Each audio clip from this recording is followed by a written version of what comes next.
Okay, welcome to this exclusive collaboration between CPSL Mind and Citizen Hub. I'm going to be your host with Olivia here from CPSL Mind, and we're going to have 5 episodes through this season, and we're going to get straight into conversation. And today, this one is all about mental health and men's mental health. So what, just to get started, what are you both most curious about at the moment? What we're going to do, what we're going to talk about. I think getting the message out there, I think is the most curious for me. I think is doing something that makes sense to people, that people understand. It's not full of textbook jargon and is real. It needs to be real for me. That's always my approach to it. Nice. Yeah, me as well. I think for me it's about accessibility. It's about making services available for men in the community, especially when it's something that's quite difficult for men to access. So I'm all about accessibility and making things available for men. Yeah. What about you, Olivia? What do you want to get out of all this? Well, I think for me, it's just hearing about all the fantastic work that's going on in Cambridgeshire and Peterborough. I think sometimes we hear what's going on nationally, but I think local is really important. So there's so much progress that's been made as well. So hearing about what's going on now, but also looking ahead to the future plans as well. So thank you, Gary and Allan. No problem. For joining us. Great stuff. Great stuff. Now you can introduce yourselves. So who are you? Hi, I'm Gary Clarke, and I am the Perinatal Dads Project Worker for CPSL Mind. So a very new role. Only been going since the middle of September, but it's taking off big style at the moment. So. Nice. We'll have to dig into that shortly. And I'm Alex Hughes. I'm the co-production lead for CPSL Mind. I've worked in various roles for CPSL Mind over about 10 years. Bring lots of lived experience to the table. Yeah, I think this world attracts lived experience and a good thing, right? I mean, it's a massive part of what we do at CPSL Mind, isn't it, Allan? It's sort of really embedded in the culture and just helps us shape our services, isn't it? Yeah, we like to. I think we like to, use the voice of lived experience to kind of collect those insights and any changes we make to services or anything new we're creating. Then I think we're kind of co-production is the golden thread that runs through all that. Really. So when we're talking about men's mental health, the conversation that's being had a lot at the moment is around kind of masculinity and what the definition of it is. There's a lot of conversations that we're having with my Inspired to Ignite hat on with the work that we do with young people across this area and young lads. And it's not exclusive just to young lads, but I think there is a genuine challenge for us as a society. I think Gareth Southgate's speech he did a couple of years ago kind of really that was really powerful. Set the conversation, and we're having lots of conversations with government and nationally at the moment around masculinity. What is masculinity in 2025? And that does play into it because the pressure on men to be the best version of themselves is a ever-present challenge that we have, right? And I think even more so at the moment. I think because life's tough. We look at what's going on in the world in general without adding into it mental health issues or anything like that. Life's tough. Cost of living, the way things are, makes it really hard. And we've still got to a point where there's that old-fashioned approach of the man must provide. That it's the man's job to provide. It's all of that. And trying to break that taboo and trying to break that thing down. And I think you made a really good statement there. It's about the best you can be. And it's not about the best that somebody thinks you can be. It's not about what a textbook says. It's not about it's about you. You providing the best you can do and getting through and realising that actually don't compare. I always say to the guys that I work with and stuff like that, don't play the compare your life to others game. Dangerous game. It's because when we've got so much, social media pressure, we've got everything to have the best of everything. We must have the latest of everything. We must have this. I think just as long as what you have works and what you have does, and you provide, and that's enough, isn't it? Does it matter that your TV is a bit older than your next door neighbour's TV, or is not as big as yours, but it works? It still does the same job. It still shows a TV programme, and I think we get that through to people and get people to understand that. Then that takes a lot of the pressure away, you know. And it's a bit. I always remember someone saying something to me once about, you know, when you look at, if I was to go home now today and write a list of jobs I'd got to do, I'd be daunted by it. It would overwhelm me. And somebody said, yeah, but what I do is I write a list of jobs I've done rather than write a list of jobs I've got to do. Yeah, success, not failure. Yeah, because it's about having that positive approach. It's about having that, actually, this is what I've achieved today. You know, and if just getting out of bed and getting dressed is an achievement, great. Yeah. You know, don't set your goal too high. Perspective. Yeah. Yeah, and then you're then creating the environment to allow yourself to think bigger, and you've got to rebuild. Sometimes you have to rebuild those foundations, and you know your perspective. What you're talking about there is perspective and gratitude. Yeah, and I think it is, and I think, you know, we all think that we should be able to do everything all the time, and you know, we talked earlier in the introduction about lived experience. I'm lived experience. You know, I had a breakdown about 8 years ago, major, you know, right to the bottom of the that I could get, you know, and you know, I dug myself out of that, but not on my own, you know, and I think that's the important thing to remember, is you can't do this on your own. You know, it's that hardest thing you do. The hardest thing you do is ask for help, and I think that's that's for anyone, especially for a guy. You don't want to see, I'm not the I can do this. You know, it's not like going to the doctors and getting 7 days antibiotics. That won't fix it. You know, this is ongoing work, and I think it's the same for anything we do, and any project we have or anything has to be the longevity of it has to be there. You know, and the spooky bit for me in the whole scenario is the job I'm now doing. I worked with Allan before I even worked for Mind on this role, and then it seems to, I don't know what fate has pushed me. You know, being in the right place at the right time. Well, maybe Allan can tell us. Yeah. I mean, I think back in 2021, we were commissioned to do a piece of co-production work around dad's mental health, particularly in the perinatal period. Things like postnatal depression, that does exist in men, and it can be quite prevalent and damaging for men. So yeah, we looked at kind of what support is out there. We did some ethnographic research, so basically we went out to dads with, from various backgrounds. We reached out to Andy's Man Club, which Gary is a facilitator of. So yeah, we met back in 2021 while doing this kind of scoping work and horizon scanning. And yeah, we quickly realised that, hey, there is not a lot of support out there for those dads. No. And it was great. I think we even done a interview with Chris Thatcher. Yeah, I know Chris very well. Yeah, I know Chris very well. So that was really good stuff. And yeah, it's gone full circle to the point where Gary, who was part of that co-production process, is adopted. He's running the show, and that's really what we like to see. So what went into the, you know, how did you produce the dads groups that CPSL Mind has now from that co-production work? Yeah, so we done all that insight collection. We kind of looked at the existing programme that Perinatal Service deliver for mums, and rather than reinventing the wheel, we kind of took all those insights and just really rejigged that whole programme to fit in more with men, you know, thinking about accessibility, all those things that we learned on the co-production stuff around loneliness, isolation, relationship pressures, money and finances and stuff like that, responsibility, being your authentic self, you know, all those kind of things were really prominent and reflecting what Gary's just been talking about, really. So yeah, it's been really good to see. So I'm a father. I feel like I've been a father more. I've been a father most of my life. I was a father at 14, first time round. Now a grandfather at 37. We've got a 22-year-old son. Got a 3-year-old son and a 2-year-old grandson.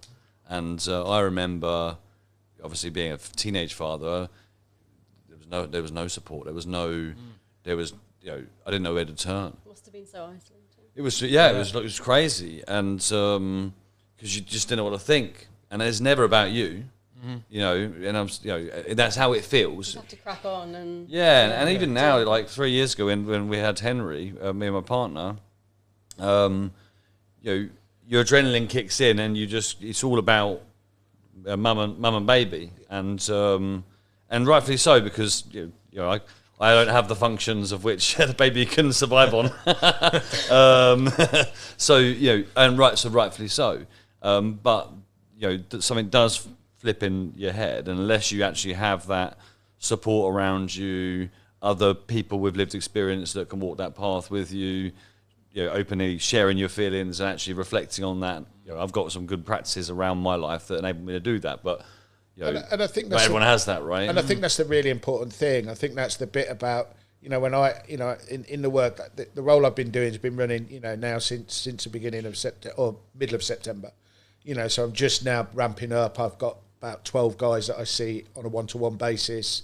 My group work starts in the end of January, and then it's about just giving them someone a space just to talk. Safe space as well. It's a safe space. It's not a judgment. It's not about saying, because some of the conversations that I've had with dads and things like that, I said, they said, oh yeah, you read all the books and you read all the baby books and you read. I said, yeah, but a baby don't come from a book. A child doesn't come from a book. We're all winging it, man. And it doesn't work. Everyone does it so differently as well. Yeah. We can't just. And you'll play that comparing game again, because once you have a baby, everyone becomes an expert.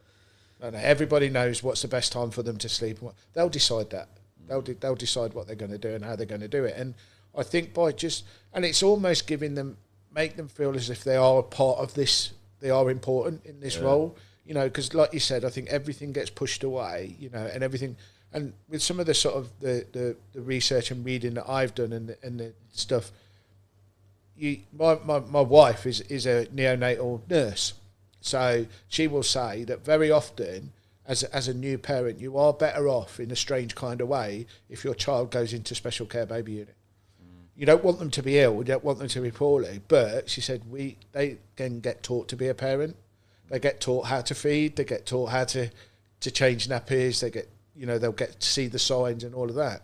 Said if your baby's fit and healthy, you can have a baby at 8 o'clock in the morning, 6 o'clock at night, we sit having your dinner with this little life at the side of you, thinking now I'm completely responsible for this human being. And then we wonder why that's daunting. Yeah. We wonder why that's, this is not a game. I'm working with a guy at the moment who is to be a dad, and he said, he said, I am petrified. He said, I don't want to make the same mistakes my dad made. I don't, have the greatest of childhoods and whatever. And I said, yeah, but you don't know what's going to... I said, you just got to go with the flow, and we've talked it all through. And I listen to him now and think he's so less anxious. And all it is just an hour a week conversation. Expressing I think that's what's interesting, Gary, is everyone has their own fears, and you're able to kind of deal with that in that very individual basis as well. And I think you deal with that. I'm dealing not only with new dads, because the beauty with my service is that I go past perinatal age, so perinatal's normally to 2. I can work with dads with children of any age, because for myself, I didn't actually become a dad when I met my now wife. My youngest was 4, and my eldest was 9. So I hadn't got children of my own. I had no children experience, to suddenly there's this 4-year-old that screams and shouts and has four tantrums in the morning before he gets to the bottom of the stairs, and you think, how do you do that? I've never had to deal with this. So I've had to learn the patience and the thing, and that you will tell them things 27 times before they do it, because that's how they are, I've taken him to school with his shoes in my hand, because, he won't put his shoes on. So I thought, I'm not going to fight with you. Great. Give the shoes to the teacher, give the boy to the teacher, see you later. I think delegation. You have to learn that, and I think that, and it is daunting, and we wonder why, we talked about, statistics, 1 in 10 guys suffers from postnatal depression, but you try and get a diagnosis of postnatal depression for a man. Won't happen. Yeah, what is the circumstance there? What is it? How mature is that conversation from a health perspective? Not. They're not, because they won't believe it. Hold on a second, you can't have postnatal depression. You know, it's like if you go and watch, you know, your loved one giving birth, and people say, "Oh, it's a wonderful thing to watch." And so traumatic. And I've spoken exactly that. They'll say, I am completely I have no control over what's going on. My wife or my partner's in pain. They're in turmoil. They're struggling. I can't do anything. Powerless, yeah. And then you wonder why you're traumatised by that. You know, and it is, you know, and you think, you know, and I go back and I talk to my dad. You know, he's fortunate. You know, and he will say, you know, it didn't happen in my day. What he said, we just sat outside and then the midwife came out and said, you've got, you know, in his case, you know, 3 daughters and then a son. You know, and it's like, I think we underestimate how we don't bring into account what, you know, the battles of work of children is just immense for anybody to have that pressure, as well as the pressure of working, living, keeping a house, doing all the things you've got to do. And then you think, you know, because we used to joke, you know, I said, you know, apparently it's law that you have to feed your children, you know, because when I first started, I'd forget. You know, I would literally, genuinely forget, oh, crap, kids haven't eaten, you know, and like whatever else, because I'm not hungry, so I don't want to, but you forget they want to. Yeah. You know, and it's about getting that, making it about normality. There's a whole routine change, isn't it? I mean, I had lunch with a friend a few weeks ago, and her brother has just become a father for the first time, and she said to me, he really doesn't like mornings. Like, he needs his sleep. Like, someone that really needs his, like, 9 hours of sleep a night, and it's just generally, and I sent him the dad's groups, and I sent him your contact, Gary, and that was just really refreshing to actually have that conversation only a couple of months ago, and it's actually, that will really help him, like, thank you for that. So there is definitely more open conversations happening now, and it's just really nice to hear that, because I think we're normalising it, and we're normalising that it's okay to struggle and it's okay to ask for help. Yeah, I think that's what it's about. I think it's about normalising the conversation. We know that, you know, in terms of, you know, suicide rates, 3 and 4 are men. You know, per 100,000 it's 6 women. Per 100,000 it's 17 men. You know, so these are huge statistics that, you know, we really need investment for. Biggest killer of men under 50. Yeah. Ultimately, that's kind of why I'm in the game, is to try and reduce those numbers, and obviously that's what Gary's trying to do as well. It really is about kind of, I'm a father as well, father of 3 boys, 22, 19 and 14, and I kind of realised that, you know, it can be a real lonely place being a dad, you know, feeling that responsibility, feeling kind of, you know, where I'm going to provide for, and you know, all those struggles are real. And so yeah, I think during the perinatal period, we know that men are at a higher risk of suicide. But what I'm really pleased about is now Gary's service is able to provide support for all dads outside of the perinatal period, which is fantastic. That's great. Yeah, it's really good. Yeah, that's great. Yeah. We've talked about with the Citizen Hub. We've looked at, so I'm part of Walk and Talk for Men group in the town. Yeah. Got Justin, the founder, on another episode. I was one of the first walkers, and I was chatting to one of the guys this weekend who's a dad. So he came along. I sometimes take my 3-year-old with me. Brings the average age down quite significantly. And we were chatting, saying that actually there's been some chat with a few of the dads in the group to say, why don't we do a dad's walk and talk, because we've got this space. Because the issue you have is it's not the activity, as you know, it's what happens afterward. So, you know, we go to these cafes or whatever, and it's busy, and it's, you know, sensory overload for the kids, and you've got a load of blokes that are happy to sit outside in the cold, but you're thinking, oh, I've got my 3-year-old, he's going to kick off, or something's going to jump in. So we talked a little bit about whether we can use, you know, again, using infrastructure like the Citizen Hub, where we can say, well, actually, let's start the walk with these guys, with everyone else. But for those that want to bring their kids, come here. We'll set up the room out back with a load of kids' toys, whatever. Then the dads have a safe space, knowing that they can chill out and relax and have a coffee for 20 minutes without the kid putting on their... I think that's what it is. It's about creating different environments to support. So I have to shout out a few people. So Men's Hems, Melissa in Cambridge doing a fantastic work. So obviously that men's sewing group. Cambridge United, so CPSL Mind obviously partnered with Cambridge United on the Bright Horizons Cafe. Yes. So Ian Darla, what a legend, but he has just done so much work for the community in people, and that all started really with walks. He used to run. I went and joined him on some of his summer walks in Cambridge, and I think people walking alongside someone, that really helps. It takes the pressure off. You're not sitting opposite someone, like you're not in a formal situation, and you'll be surprised, like walking alongside someone, what they will kind of open up with. I think men are quite, I don't know, Gary will probably agree, but I think that side by side activity, just walking, or I think yeah, and I think it is that bit about, you know, I'm talking to a complete stranger, and it but I can offload. You know, I know Stephen Justin really well through Walk and Talk, and I'm one of these. I'm not precious what service someone goes to. No. It's, to me, it's like I will signpost. I will sit in with guys and say, "Oh, have you heard of Andy's Man Club? Have you heard of Walk and Talk? You've got a man's cave in." That's right. You know, the man's cave in St Neots as well. You know, I said, and there's so much. You know, I think we underestimate when people say, "Oh, there's nothing out there." I think actually there is.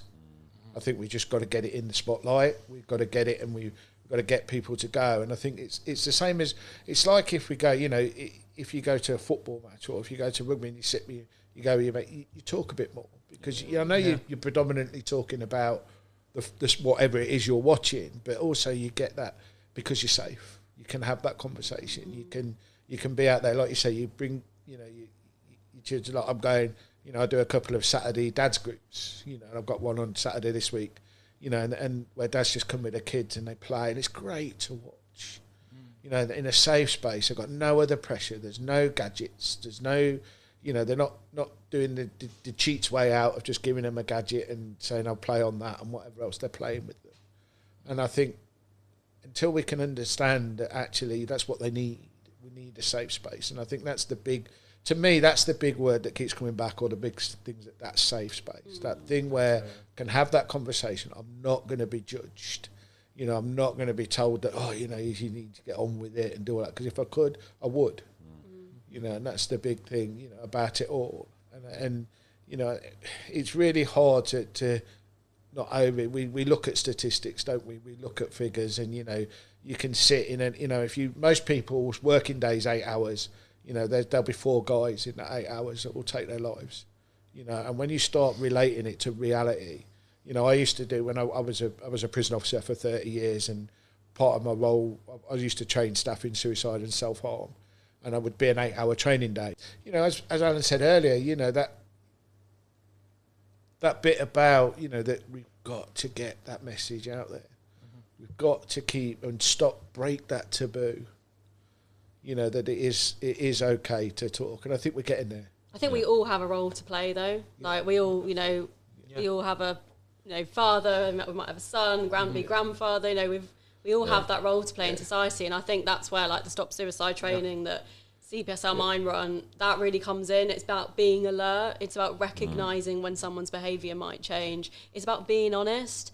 Actually talking directly about suicide is what we need to all be doing. Don't skirt around it. Literally ask them. You've just hit the nail on the head, and that's my huge frustration. It's real. Suicide is real. You know, and when we say, you know, it's the biggest killer of men under the age of 50, that's morally, for a society, that's morally wrong.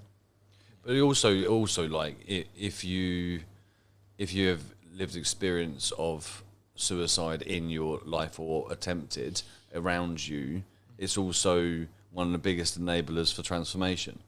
You know, so I think about you know, postnatal depression, as you talk about, but also there's the other side of that. Actually, the other side of that journey at some point, and it's not all, you're not always there because it's not linear. But there are days that things are euphoric and fantastic, and I've seen it with guys in our world and other dads that I engage with, where it's like the best day ever today, and then the next day might be the worst day ever. That's fine. It's not, you know, life, isn't it? Yeah, exactly. That's what I'm saying. It's not, you know, I just don't think it's a journey, isn't it? We're all on the. We're not broken. We're just human. Yeah. You know, and I think that's key. I had that when I had my, you know, I had my breakdown and kind of got to the lowest ebb when I sat at Peterborough railway station for 2 hours in tears, and thinking, you know, I can't carry this. You know, I've just had enough. I'm tired. I'm exhausted, and whatever else. And I sat there for 2 hours in tears on a bench, and not one single person approached me. Crazy, And when I look back at that, that really sickens me. That you know, I'm told by the railway companies that they do all this thing. Like, yeah, all railway, they're just one by. I'm a grown man. I'm not a, you know, if it would have been a child sat there crying, so you'd have gone to them because you'd think, oh, they're on their own. Not one. And I always swore from that day on, when I started to get better, I was lucky. You know, I had a fantastic family, great GP. I have to big up my GP because they get a lot of criticism, you know, and whatever else. My GP was fantastic. It wasn't one of those go in for 10 minutes, have that 10-minute appointment, and you can 25 minutes later, I think, you know, I came out thinking, okay, there is more to life than this. And I swore from that day onwards I would never let that happen to somebody else. You know, I would never see anybody and think everybody. And it's that bit about, isn't it? It's so simple. If you ask somebody if they're okay, you ask them twice. Yeah.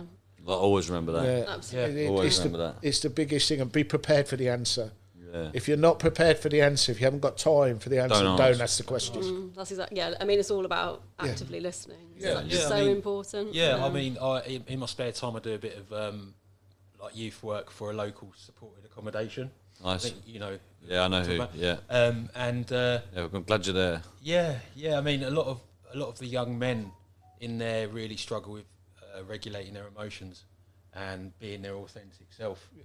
You know, and a lot of the time that can lead to, you know, if you haven't got that safe space, if you haven't got that sounding board where you feel like you're not going to be judged, that can lead you into the ocean when you're in the stream. And I often say to these young men, you don't need a break from life right now. You need a break from how you're feeling. And let's find a distraction. Let's find something. Break the cycle. Break the cycle. And I think things like Dads Matter. I think, like you say, having that infrastructure and safe space for men to be able to do that, like in an early intervention, maybe you won't end up. It's crucial for those 2 hours. It's so crucial to have those man sheds, that Andy's Man Club and stuff, where we feel like we're not going to be. It's judged. taking that first step, and then that might lead on to the good mood hardest- cafes it's the or hardest other thing. services. You know, I will say to guys that walk through the door of an Andy's Man Club group, the hardest thing you do is walk through that door for the first time. 100%. Once you've walked through that door for the first time, the rest of it's relatively easy. You just got to say yes. You know, you've just got to walk through. You know, even if you sit there and, you know, and I look at an organisation like that, you know, and think where it's gone in the, you know, it'll be 10 years anniversary next year. You know, there's 333 groups met on Monday night. Incredible. It's You know, amazing. 6.5. There was Absolutely amazing. nearly 6,500 men. And what I will say is that, you know, that 6,500 fathers, sons, brothers that have gone home to their families, that are still around because of their families. You know, when I first started at Andy's group, I opened Peterborough group. It was the 16th group in the country. I remember us reaching 100. You know, 100 people over at night at different groups around the country. The total exceeded 100. And now I look at it and think, wow, you know. It's incredible. It's amazing what you've achieved. But it's about not being precious. You know, I will say to guys that I work with now, you know, there's an Andy's group in Cambridge, there's a walk and talk, there's all of this out there. Don't be precious about thinking, it's not me that's got to be top of the league table. It's not about that. It's about all of these people that are asking for help. I think that's what's wonderful about this whole sector, you know, and this is someone's not in directly in the sector. I'm in the social infrastructure space. You know, our job is to create a safe space. We have, you know, you guys in here, we've got, you know, all sorts of different things happening in here. Our role is just to connect all of that up, and that's quite it's quite comforting. We don't need to create anything. Yeah. It's just amazing with no map we've got in this country at the moment, and our opportunity as a community is to think and about let people lead it as well. Yeah. Like let them lead the group and shape it how they want it to be. Yeah. That maze with no map. It is kind of amazing, what it no is, map, about man. It's joining those crazy. dots. We had a young lad in here the other day who just recently become a father, and the situation was, you know, not ideal, you know, at home with the relationship with the partner and whatnot. And if I'm honest with you, you know, when we looked like at the legal side of things and looking at the support for him legally, you know, all of the charities that I remember that were free to access or whatever else, they're charging money for these young. You know, one of the young people is someone in that place that you're talking about. Yeah. And you know, like I've got lived experience of being a teenage father, so I could walk with him, walk the path a little bit. But because the maze has no map. This is called side by side. So a kind of question. Which we actually referenced earlier about the walking. Exactly, which is good. We're doing really well. We're doing really well on it. it. Really trot that one in. So you've told us about this brilliant, you know, this new service, this wonderful opportunity for people to get involved in. So firstly, you know, can you just clarify, you know, if people want to get involved in this postnatal men's club, how can they do that? And then to finish on, and for both of you to finish on, what would be, in an ideal world, what would be side by side with that service that you've got there? Okay, so if they want to become involved with Dads Matter, it's just an email, simple email to either really to the perinatal service, and then it gets forwarded to me. So it's, you know, I am the Dads Matter team. You know, there is just one person at the moment doing an amazing job there. But, you know, but that's, you know, it's as simple as that. Nice. And what do I want it to be? I want it to be side by side of everything. I want it to just be part of life, where actually there's, you know, I can take my child, or I can go on my own, you know, I can you know, do it and just have a safe space. Nice. That's the side by side for me. It's just give guys the opportunity to be safe. Love that. And there's a blog on the CPSL Mind website, Gary, isn't there? So a lot more information and your contact. We'll stick that on the bottom. Yeah. Cool. Do reach out. What about you? What's side by side with this in your minds? Yeah, side by side. I think just that constant culture of co-production. So we're constantly listening, trying to identify what the gaps are. Maze with no map, kind of joining those dots together for me is really important. And generally, I'm a great believer in early intervention and community assets.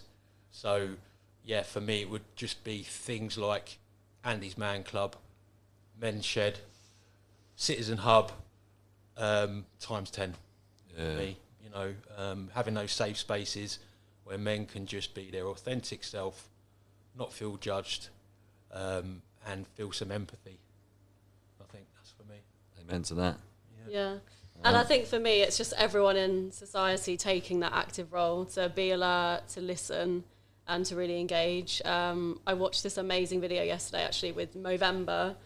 Shout out to those guys doing wonderful work. Incredible. And they linked up with Loud Bible in Ireland and did this really impactful video of this guy coming into a barber shop.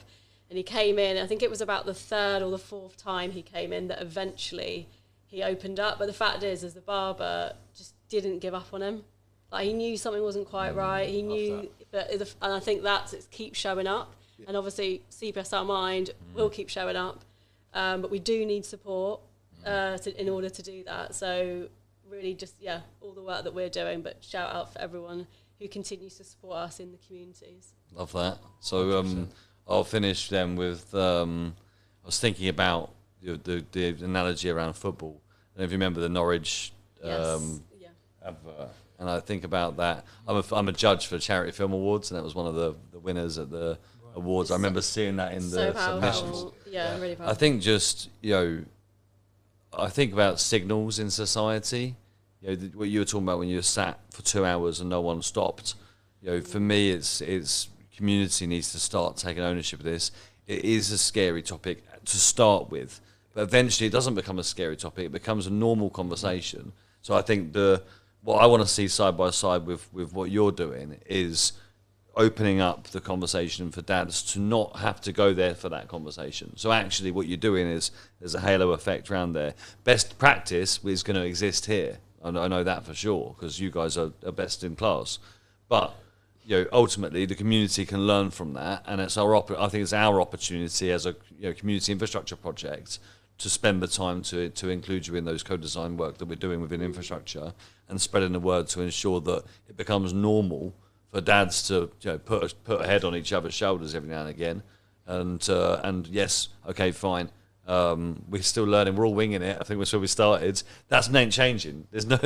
Trust me. I did not get much sleep last night, and that's largely down to a 3-year-old. That ain't changing. I can't control that bit, but I can express it, and I can be open about that. And I can be authentic, and I can be supportive of other fathers. And I think we just need to make it normal that there are dads groups, like there are mums and toddlers Absolutely. groups. There are dads and toddlers groups. We need to make it more normal that dad does school run. That it isn't unusual when, because I know when I did school run, because like I said, my wife's a nurse, so, I could do the school run. It was like, I was unusual, hold on a second, and I think we just need to make that normal. Yeah. Whatever that word is, whatever normal means, that's what we need to make it. And that's in all settings. That's in workplaces. We need people to be mental health first aid trained in the workplace. We need all those conversations, whether it's in the gyms, in the workplace, in the coffee shops, wherever it is. If we can all join up and really support each other and share that message together, then that's where we're going to make change, isn't it? Well, we can. And we thank you both for joining us on the first episode of Side by Side. It's been great. And thank you so much for all your work that you do. We appreciate your time. Thanks for having us on. Thank you.